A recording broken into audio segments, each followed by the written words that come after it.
Amigas y amigos de Canal Universitario, tengan ustedes muy buenos días. Soy el doctor Gustavo Mendoza Ríos, profesor emérito de la Facultad de Medicina y médico ginecobstetra, que tiene el placer de ingresar a vuestros hogares mediante su programa Cuidemos tu Salud. Programa que, como bien saben, es patrocinado por nuestra facultad, la Facultad de Medicina de la OMS. Este día hemos de abordar un tema muy especial.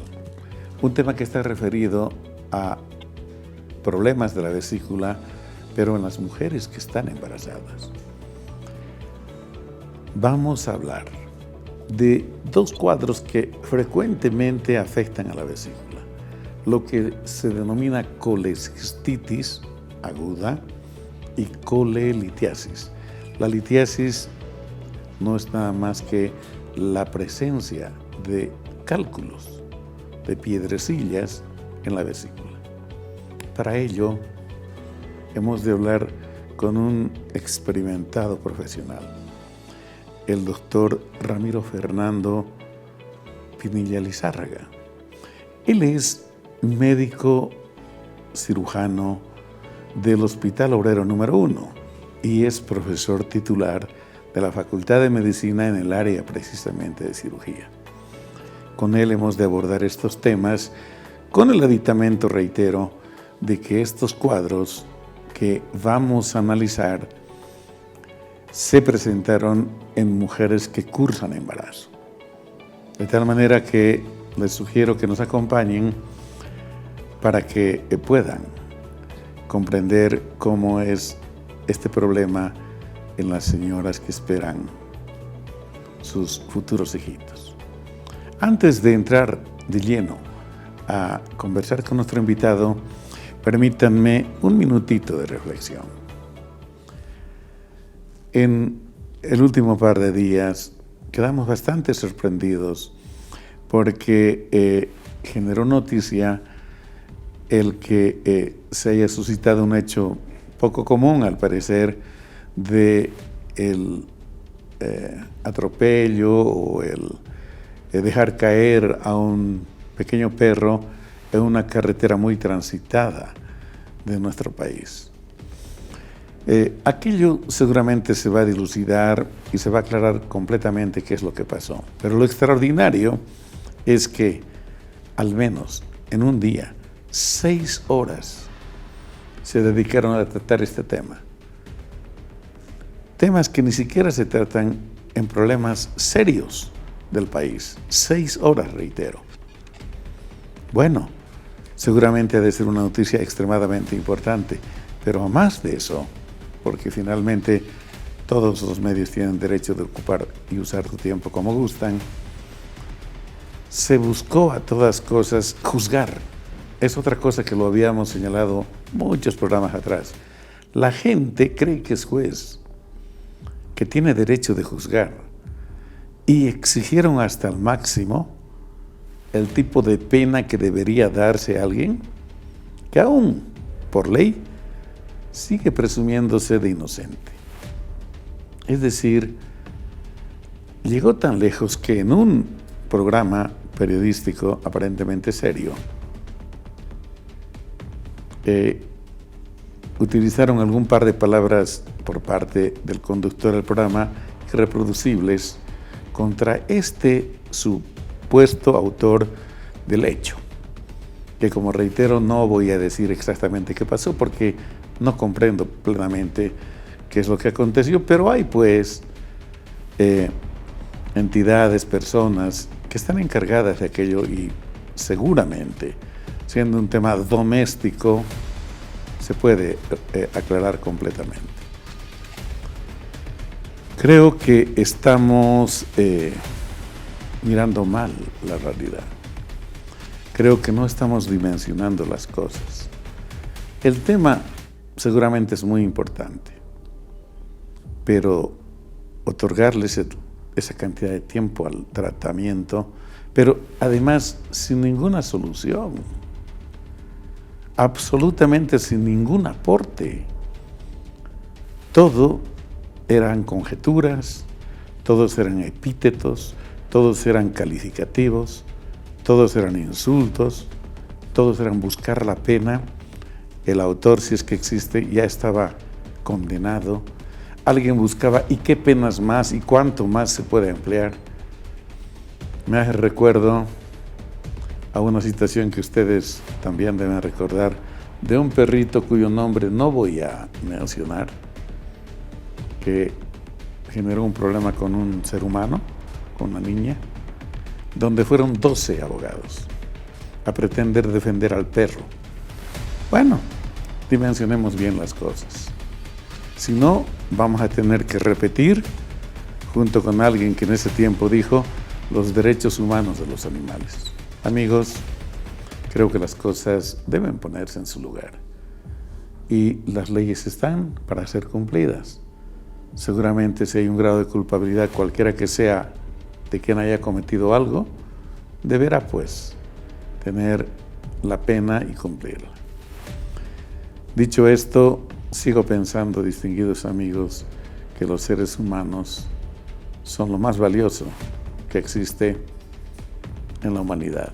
Y aunque definitivamente se puedan comportar eventualmente peor que los más terribles animales y depredadores, pues todavía tendremos que respetar y exigir respeto por parte de ellos, más de la gente que tiene influencia sobre el quehacer cotidiano. Alguno, para salir del paso, dijo, yo me excuso, creo que he cometido un exabrupto, un exceso y punto. Pero a pesar de ello, enseguida en el programa siguieron 30 minutos más hablando del asunto. No voy a referirme más al problema y ahora les invito al sector de la Facultad de Medicina Informa.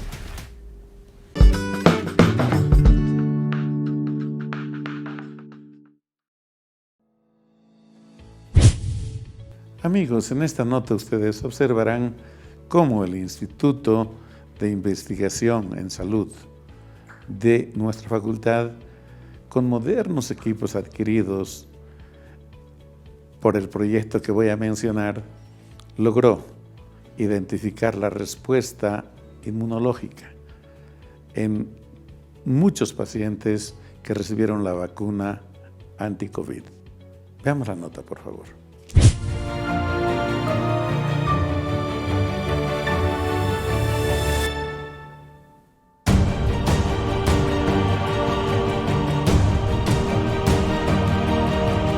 Hemos trabajado nosotros tratando de validar la efectividad de las vacunas en sus diferentes momentos y en las diferentes plataformas. Este es un proyecto relativamente grande con un financiamiento IDH que está aproximadamente entre $500,000 de bolivianos.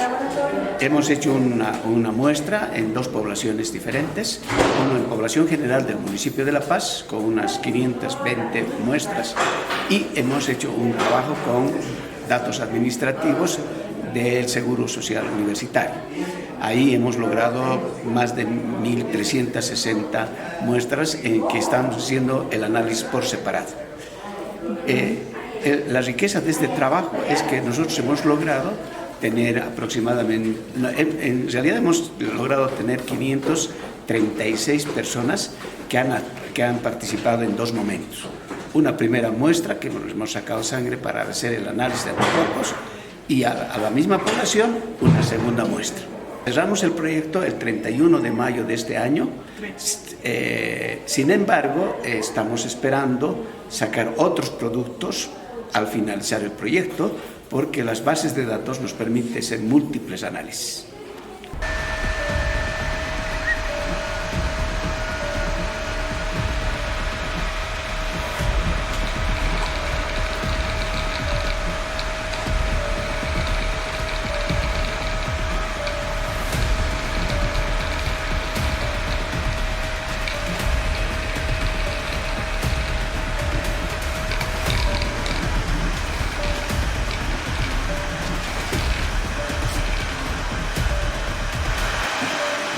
Este es un equipo de inmunología para que se haga la determinación de ciertas sustancias y reactivos a través de una técnica que es inmunoluminiscencia. Nosotros, para determinar y cumplir con los objetivos del estudio, que era determinar el valor de los anticuerpos neutralizantes en relación a la efectividad de las vacunas, se ha adquirido este equipo, que es precisamente el equipo ideal para determinar estos anticuerpos, con reactivos que van a ir a identificar los anticuerpos que se fijan en específicos que están dentro de las células por el efecto que han tenido las vacunas, ¿no? Van específicamente a RBD y IgG.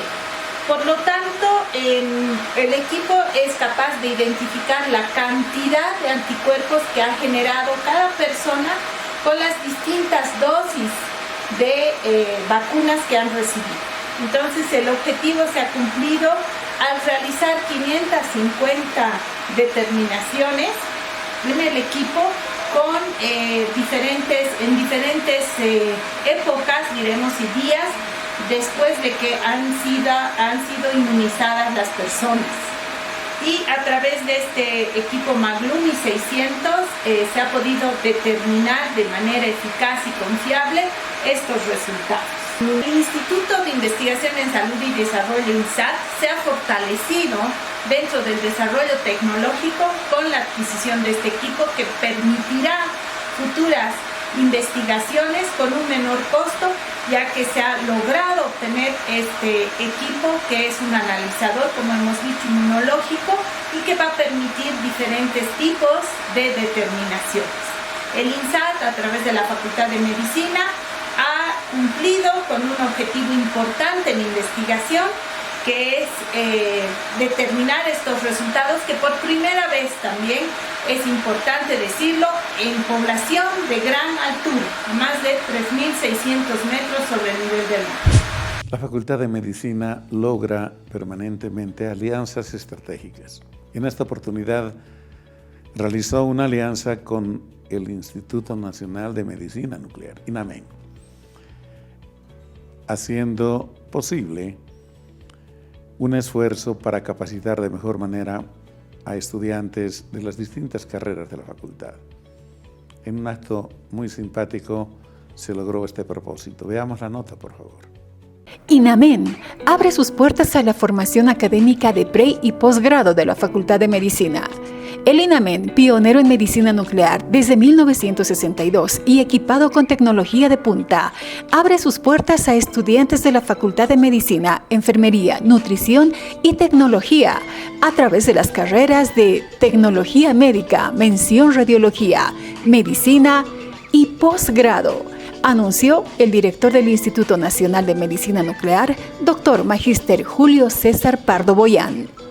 Sí, informar que el Instituto Nacional de Medicina Nuclear, hace mucho tiempo atrás, viene recibiendo estudiantes de último año de la carrera de Tecnología Médica en la mención de Radiología, donde les damos nosotros formación en lo que es el manejo de equipos como las gamacámaras, para que vean lo que son las centellografías y todos los estudios que nosotros realizamos en lo que es medicina nuclear.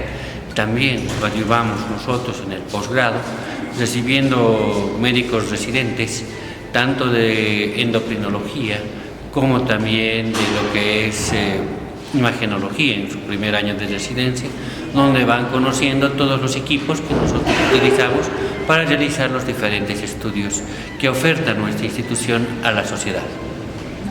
El INAMEN entonces abre las puertas a la formación académica, a la complementación, también gracias al importante equipo tecnológico que cuenta. Efectivamente, desde su fundador, el profesor Luis Fernando Barragán, que ha sido el primer médico nuclear que ha trabajado en Bolivia hace 60 años atrás, en ese ambiente tan estrecho donde nosotros desarrollamos nuestras actividades, tanto estudiantes de pregrado en la carrera de medicina como estudiantes de fisiología, visitamos algunas veces esas instalaciones, y ahora nosotros abrimos las puertas a estudiantes de tecnología médica y estamos próximos a abrir también a estudiantes de bioquímica y farmacia para que realicen su formación práctica en nuestros laboratorios, que tenemos equipo de última tecnología y de punta para realizar diferentes estudios bioquímicos. cirujano, me formé en la Universidad Mayor de San Andrés, en la Facultad de Medicina. Actualmente me encuentro realizando la especialidad en imagenología en el Hospital de Clínicas Universitario La Paz. Realmente es muy importante que instituciones como el INAMEN y otras puedan acoger a médicos residentes para su formación académica. En este momento me encuentro haciendo mi internado rotatorio en las instalaciones del INAMEN, el Instituto Nacional de Medicina Nuclear, donde podemos ver los distintos estudios justamente de medicina nuclear que se hacen con los modernos equipos que tenemos aquí, y así poder practicar todo lo que hemos estado avanzando en estos años en la materia de medicina nuclear y poder facilitar la futura carrera profesional.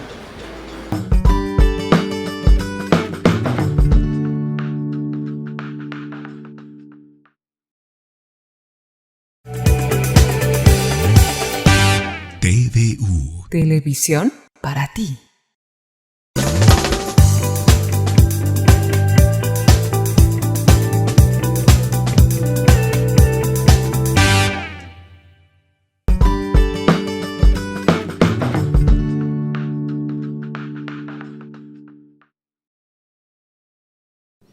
Distinguidos amigos, como lo habíamos señalado precedentemente, está con nosotros nuestro invitado de hoy, el doctor Ramiro Fernando Pinilla Lizárraga. Lo dijimos, es profesor titular de nuestra facultad en la especialidad de cirugía, pero él también es cirujano titular del Hospital Obrero número 1 y tiene muchísima experiencia en el tema que vamos a abordar. Antes de hablar con nuestro invitado, permítanme saludarle y presentarles a ustedes. Ramiro, qué placer, muchas gracias por acompañarnos esta mañana. Doctor, el placer y el honor es mío, le agradezco mucho por esta invitación. Gracias, Ramiro, vamos a aprovechar de tu experticia precisamente para abordar el tema y aclarar algunos conceptos que a lo mejor son todavía confusos para gran parte de la población. Amigos, para entrar en contexto, la enfermedad de la vesícula, que eventualmente puede inclusive complicar al páncreas, que es un vecino de la zona, es muy frecuente. El doctor Ramiro nos dirá cuán frecuente es entre las cirugías que realiza en el hospital. Sin embargo, quiero decirles que después de que 30 años ha cumplido una mujer, más o menos el 30% de ellas tiene piedras en su vesícula. Hay una condición genética que además es apoyada o, si quieren, contribuye efectivamente el tema hormonal. De tal manera que, Ramiro, las mujeres nuestras, las que viven en Bolivia, especialmente en el área altiplánica, sufren mucho de este problema y se ha atribuido inclusive al tipo de alimentación que llevamos, ¿verdad? En la experiencia que tienes, esta patología, entre todos los casos quirúrgicos que ustedes atienden, ¿en qué puesto estará? Bueno, doctor, de manera general, para entrar en contexto, en el Hospital Obrero y en el servicio de cirugía más o menos se hacen entre 1.500 y 2.000 cirugías electivas por año. De este total, el 60% de estas cirugías corresponden a patología litiásica de la vesícula y de la vía biliar, ¿no? Entonces supera casi por mucho la mitad de los procedimientos quirúrgicos que hacemos.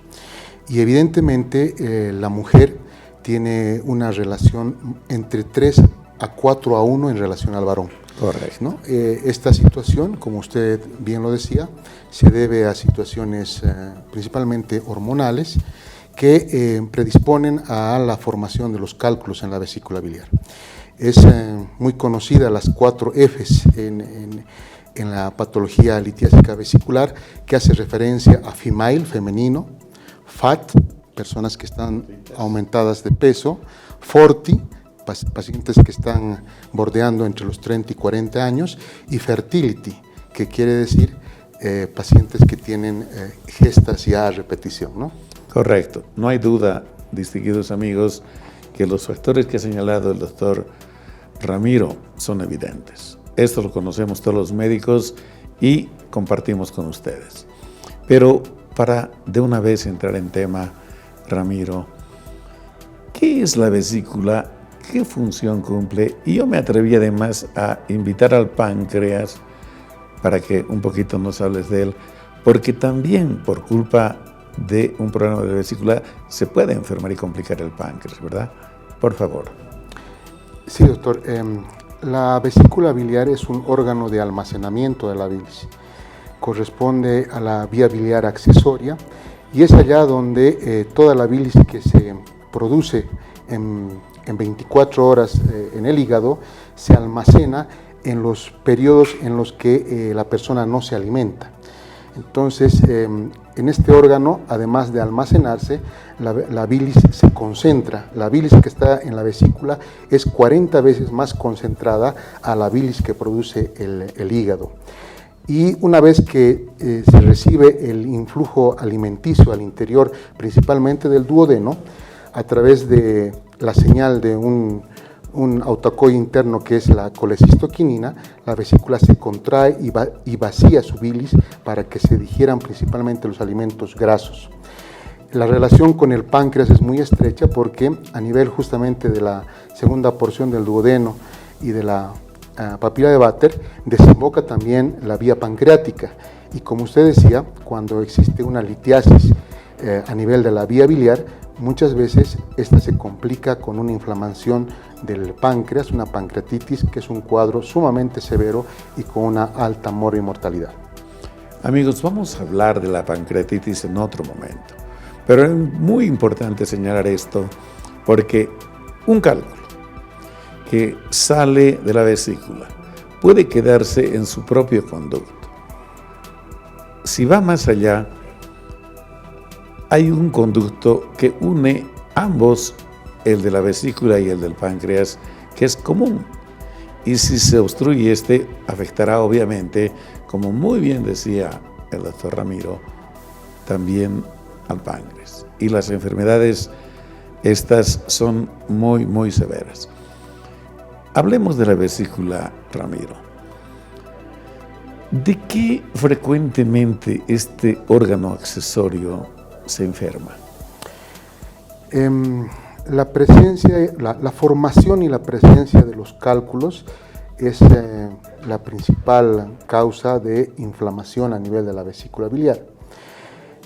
La ruptura de un equilibrio muy fino que tiene la bilis entre sus componentes, los fosfolípidos, las sales biliares y el colesterol, hace que en algún momento haya una precipitación de uno de los componentes, principalmente del colesterol.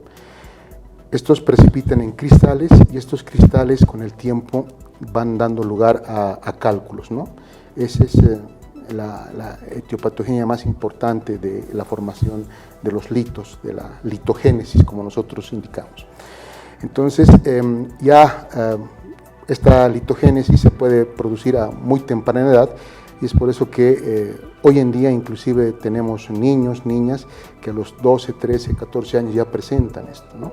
Y estos litos van aumentando en cantidad o en tamaño y empiezan a dar problemas cuando obstruyen el conducto de salida de la vesícula, el conducto cístico.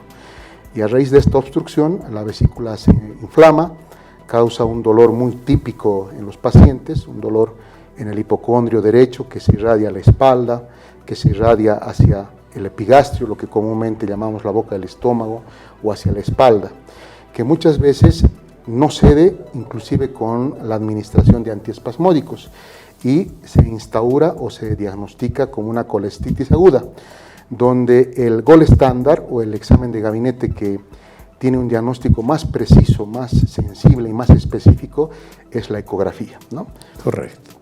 Ramiro, para nuestro distinguido público, a veces en la vesícula ustedes suelen encontrar muchas piedritas, muchos litos, y otras veces solo uno, ¿verdad? ¿Hay alguna condición especial para que esto ocurra o es individual y personal? Es individual de cada paciente, ¿no? Podemos encontrar cálculos pequeños, lo que nosotros llamamos microlitos, entre 3 y 5 milímetros, que son los más peligrosos para desencadenar, por ejemplo, una pancreatitis que hacía usted referencia, o cálculos enormes que llegan a medir entre 3, 4, hasta 5, 6 centímetros, ¿no? Que son producto de mucho tiempo de evolución y que en algún momento de la vida del paciente desencadenan un cuadro vesicular agudo y que es pasible a una resolución quirúrgica como único tratamiento. Correcto. Amigos, ahora voy a pedirle al profesor Pinilla que nos explique algo muy importante. Habíamos señalado que las mujeres tienen cálculos en su vesícula frecuentemente. El profesor Pinilla dijo entre 3 y 4 mujeres por cada un hombre.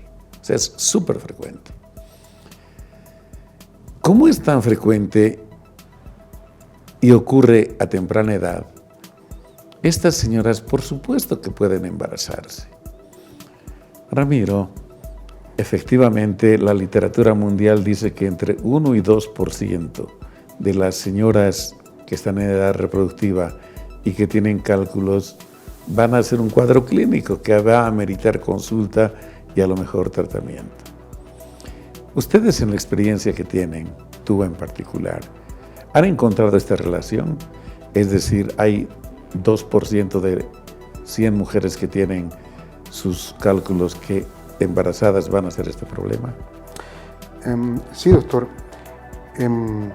Como es tan frecuente la presentación en la casuística nuestra de la litiasis vesicular, por supuesto que las mujeres en etapa de gestación no están exentas también de presentar este problema, que es una causa muy común de una consulta directa por el servicio de emergencia o una transferencia o una interconsulta que parte de los servicios de ginecología u obstetricia.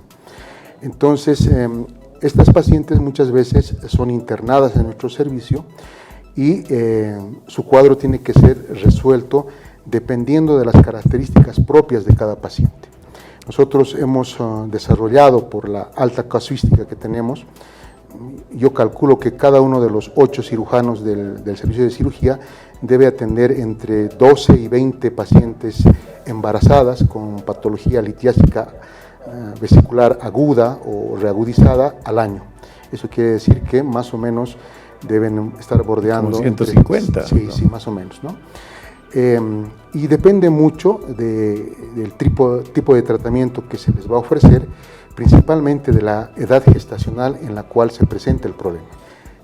Tiene un antecedente claro, ¿no? Que en este caso la paciente en las últimas horas ha ingerido algún alimento con una carga grasa importante.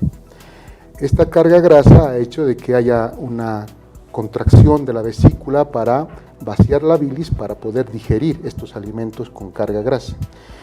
En ese interín, uno de los cálculos obstruye el conducto cístico y se produce en primera instancia el cólico biliar, que es el dolor que había descrito hace algunos minutos, con las características de ubicarse en el hipocondrio derecho, irradiado a la espalda o hacia el hombro derecho, irradiado hacia el epigastrio, que en muchos de los casos cede con la administración de un antiespasmódico.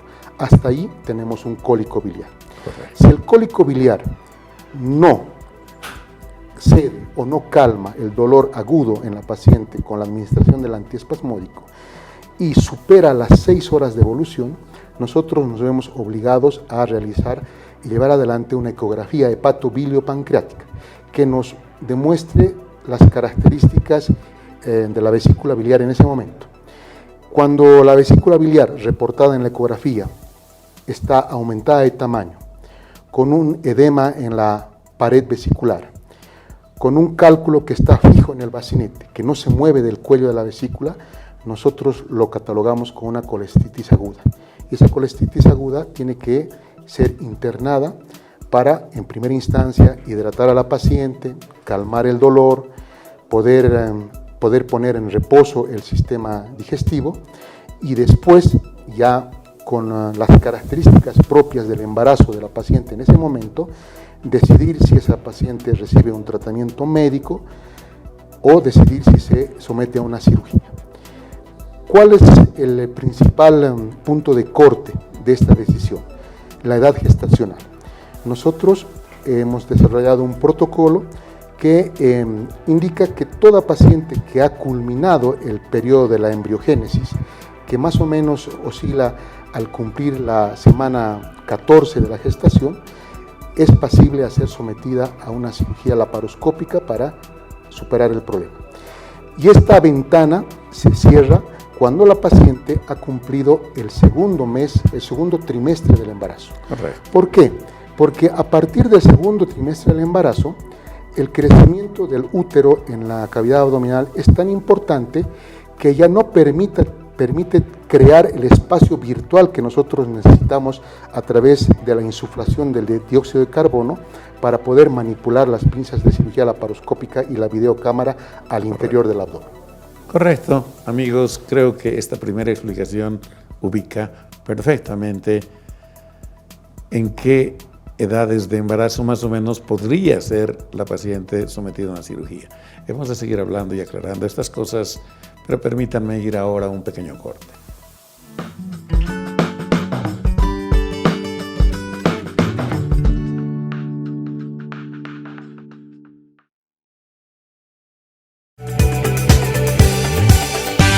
TVU. Televisión para ti.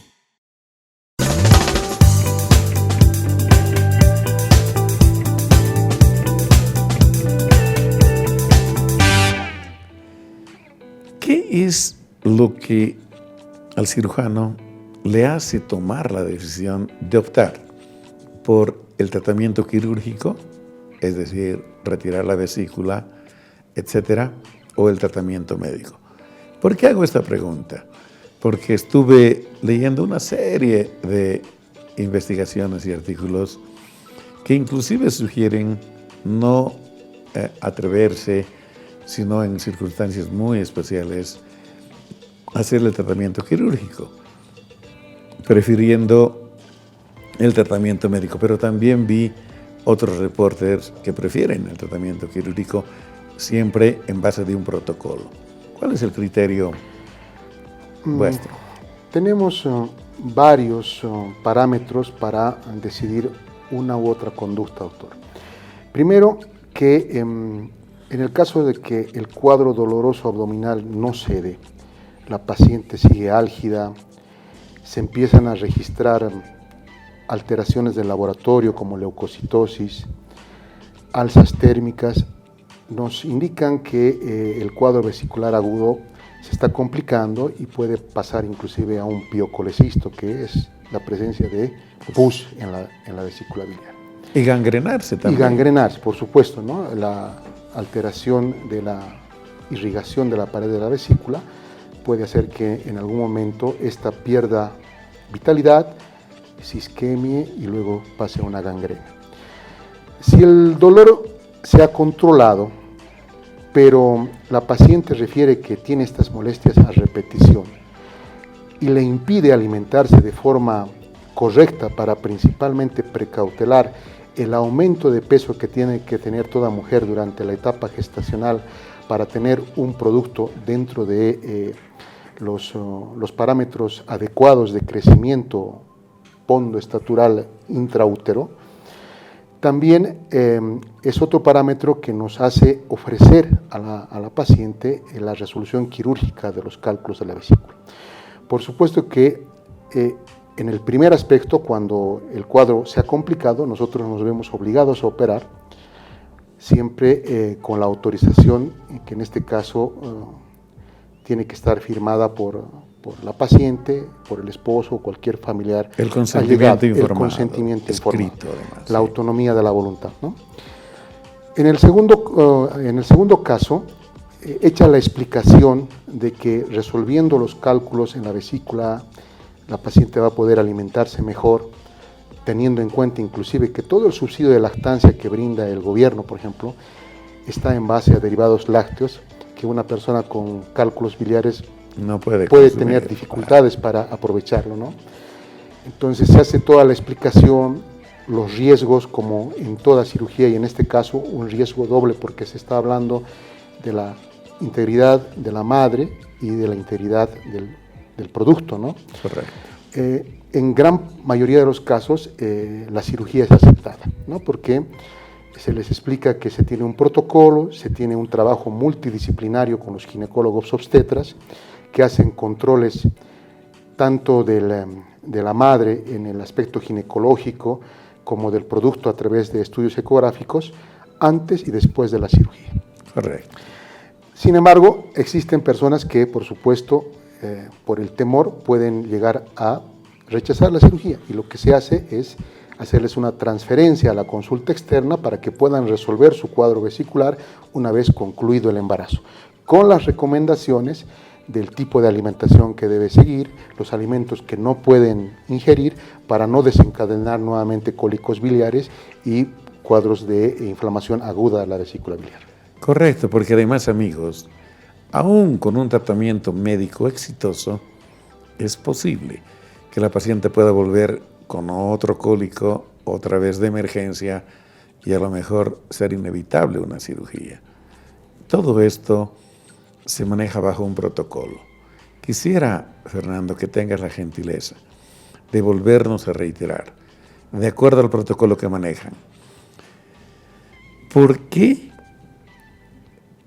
se escoge el segundo trimestre, digamos 12 semanas, 28 semanas, como el espacio posible de operar, teniendo en cuenta, amigos, que estamos hablando de cirugía laparoscópica, donde, por favor, también vuélvenos a reiterar, se administra el CO2, el anhídrido carbónico, y hasta la anestesia a veces suele ser distinta de la corriente que cualquiera de nosotros puede recibir. Sí, doctor. Habíamos hecho referencia que la semana 14 es para nosotros un punto de corte muy importante porque allá ha culminado la etapa o el periodo de la embriogénesis del futuro bebé, ¿no? Y cumplida el segundo trimestre del embarazo, porque hasta ese tiempo el útero principalmente se encuentra más o menos por debajo de la cicatriz umbilical y nos permite a nosotros crear un espacio virtual a través de la insuflación del dióxido de carbono para poder operar la vesícula, introducir las pinzas, la videocámara y realizar toda la técnica quirúrgica. Todo esto está acompañado también con un protocolo de administración de medicamentos que son pertenecientes al grupo A, que usted conoce, los medicamentos que con mayor seguridad se puede administrar a una mujer embarazada para no producir ninguna alteración, principalmente en la formación del bebé. Esta lista A, como usted sabe, incluye analgésicos tan comunes como el paracetamol, el ibuprofeno, antibióticos beta-lactámicos como la amoxicilina, las cefalosporinas de primera generación, medicamentos que son muy seguros para ser utilizados en la etapa gestacional de una mujer. Y de igual forma, el adelanto tecnológico nos acompaña mucho desde el punto de vista de la anestesia, porque las nuevas técnicas, principalmente lo que se conoce como la TIVA, la total intravenosa anestesia, a través de bombas de infusión que administran la dosis exacta en micro y en picogramos de relajante muscular y de todos los aditamentos que nos permite llevar a la paciente a una anestesia general para desarrollar el procedimiento, nos dan esta seguridad de tener un resultado sin complicaciones mayores, ¿no? Sin embargo, de igual forma, en embarazos un poco más grandes, inclusive superado el segundo trimestre de embarazo, donde nos hemos visto obligados a operar por el grado de complicación del cuadro, hemos llevado adelante cirugías laparoscópicas bajo anestesia conductiva, ¿no? La maestría de nuestros anestesiólogos hace de que el bloqueo peridural sea un poco más alto, más o menos a la altura de del apéndice sifoides, que nos permite de igual forma desarrollar la técnica y concluir la extracción de la vesícula a través de la cirugía laparoscópica. El doctor Pinilla dijo, se trabaja en equipo y se utilizan los criterios de otras especialidades. ¿Cómo fue el éxito? Sé que son muy exitosos, Fernando. Sí, doctor. El trabajo multidisciplinario tiene resultados de los cuales se benefician los pacientes, ¿no? Nosotros, una vez que hemos decidido la cirugía y tenemos el consentimiento informado de la paciente y su entorno familiar, desencadena una serie de valoraciones, de interconsultas, que pasan por la valoración preanestésica, por ejemplo, la visita que hace el anestesiólogo y su equipo día antes de la cirugía para planificar la misma, ¿no? Valorar a la paciente en cuanto a su vía aérea, en cuanto a su columna vertebral, para tener las alternativas que ellos pueden utilizar para brindarnos la anestesia y llevar adelante la cirugía propiamente dicha. Por supuesto, la visita del ginecólogo, del obstetra, quienes documentan en forma previa y posterior a la cirugía las ecografías correspondientes para registrar la vitalidad del producto, la frecuencia cardíaca fetal, su movilidad, etcétera, ¿no? Valoran a la paciente. Una vez concluida la cirugía, vuelve a generarse otra interconsulta y de forma muy precoz nuevamente tenemos la visita de los ginecólogos obstetras, quienes hacen la valoración integral de la paciente para verificar que no existe actividad uterina, que no existe sangrado transvaginal. Se le vuelve a hacer una nueva ecografía para verificar que el producto está totalmente vital, que se mueve, que su frecuencia cardíaca no se ha alterado en relación al parámetro previo. Y el éxito que tenemos es muy importante. Yo soy muy católico, gracias a Dios no hemos tenido complicaciones mayores que impliquen la vida de una madre o la vida del producto, pero como le digo, todo aquello es fruto de la experiencia, fruto del trabajo en equipo de cirujanos, anestesiólogos, ginecólogos obstetras, quienes conocedores del protocolo están prestos a acudir el momento en que se los necesita. Gracias, Fernando, muy gentil. Amigos, vamos a seguir conversando del tema, pero ahora nos vamos a un pequeño corte.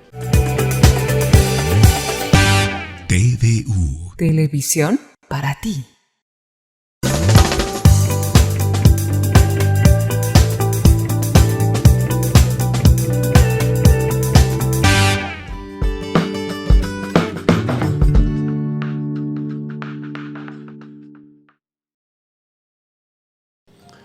Hemos de seguir aprovechando la presencia de nuestro experto, el doctor Pinilla, y me voy a permitir hacer una pregunta muy importante desde nuestro punto de vista. Ramiro, no hay duda que la colecistectomía, o sea, la extirpación de la vesícula convencional en el postoperatorio obliga al paciente a quedarse muchos días. En cambio, la cirugía laparoscópica reduce inclusive aquello. En promedio, las pacientes atendidas en el servicio, ¿cuánto tiempo se quedan en el postoperatorio? Una paciente que no está gestante se va al día siguiente de su cirugía. Correcto. Se opera hoy y se retira mañana por la mañana, a más tardar a las 11, con todo el trámite administrativo que conlleva ser atendido en un seguro, usted entenderá. Sin embargo, en la mujer que está en etapa gestacional somos un poco más cuidadosos porque tenemos que verificar que no exista actividad uterina y que no exista principalmente sangrado transvaginal. Y es por eso que las mantenemos un día más, ¿no? Y se van a las 48 horas. Si hoy he operado una vesícula en una paciente gestante, se podrá ir el día jueves a primera hora en la mañana, ¿no?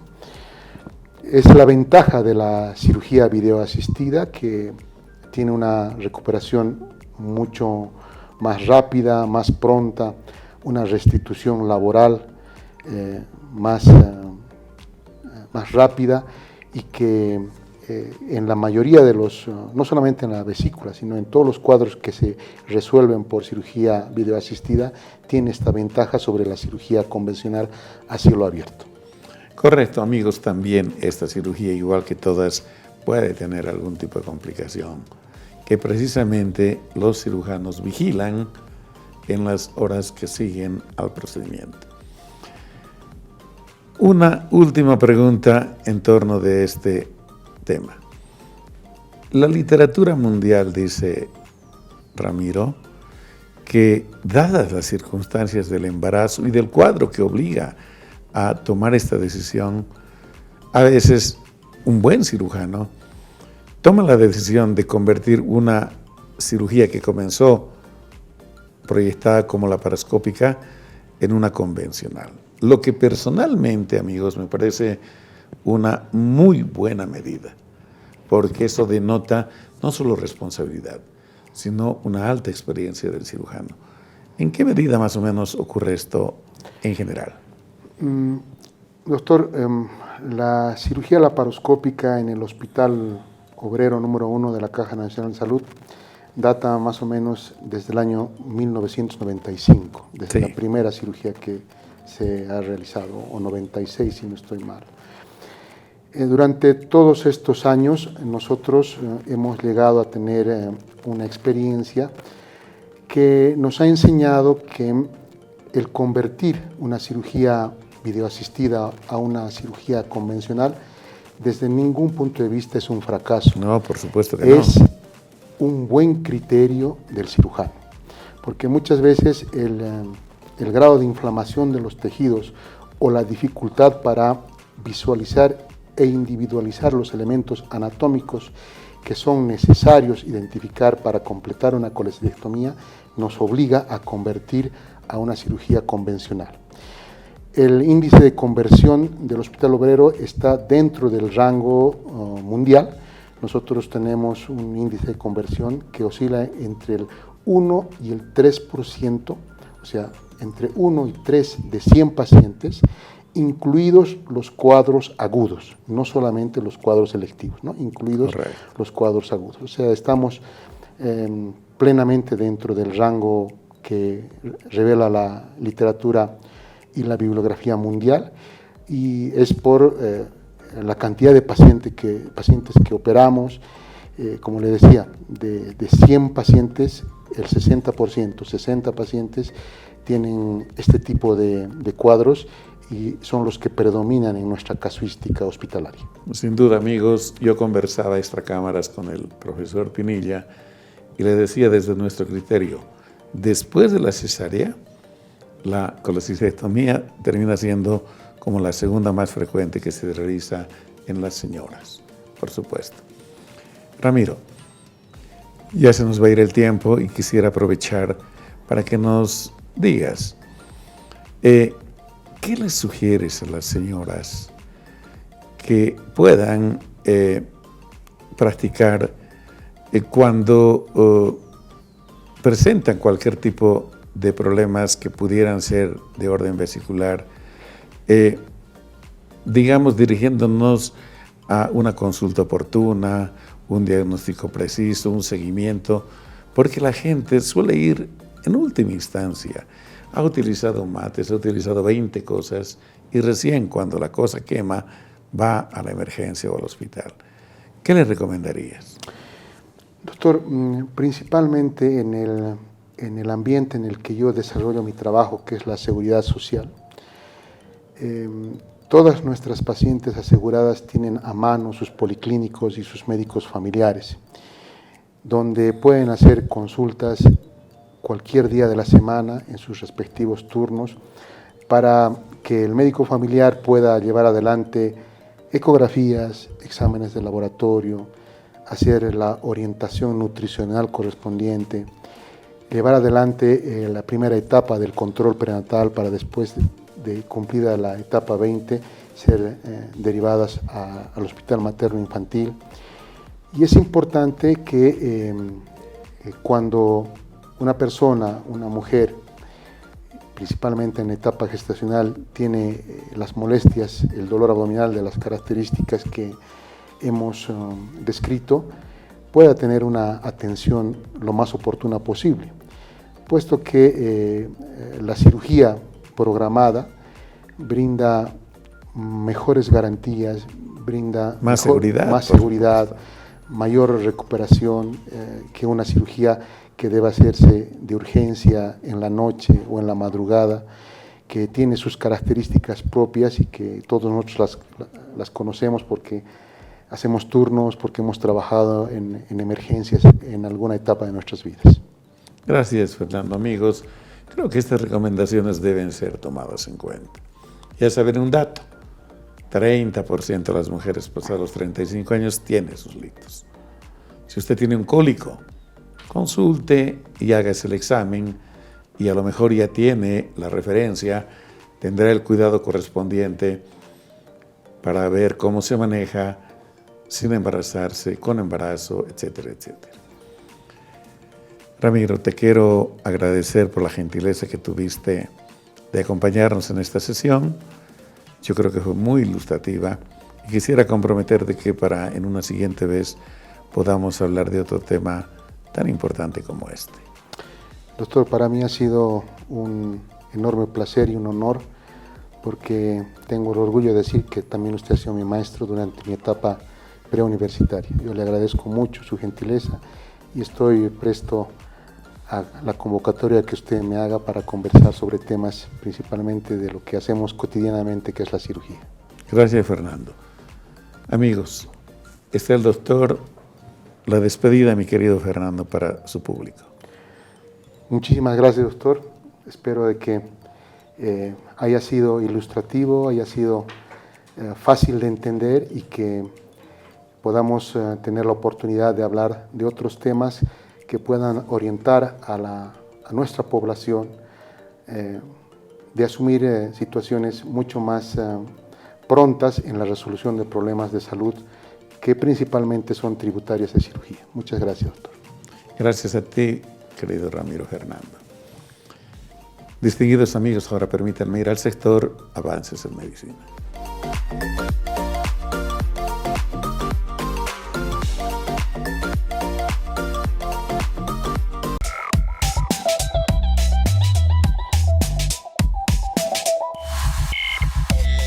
Los resultados de un examen sistemático de las pruebas disponibles sugieren que el uso de estos sustitutos del azúcar no confiere ningún beneficio a largo plazo en la reducción de la grasa corporal en adultos o niños.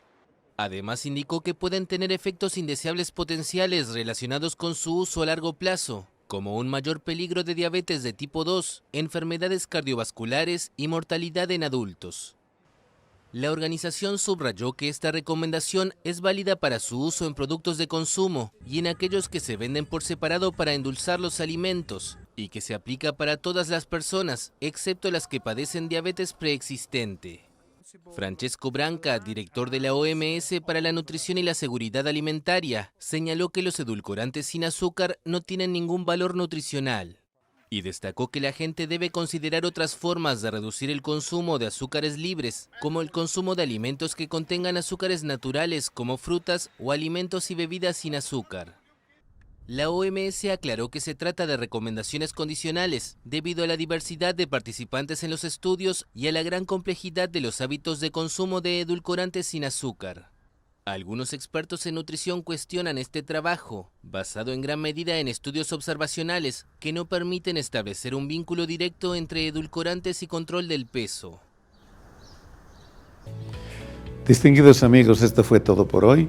Esperamos sinceramente que el programa haya sido de vuestro agrado.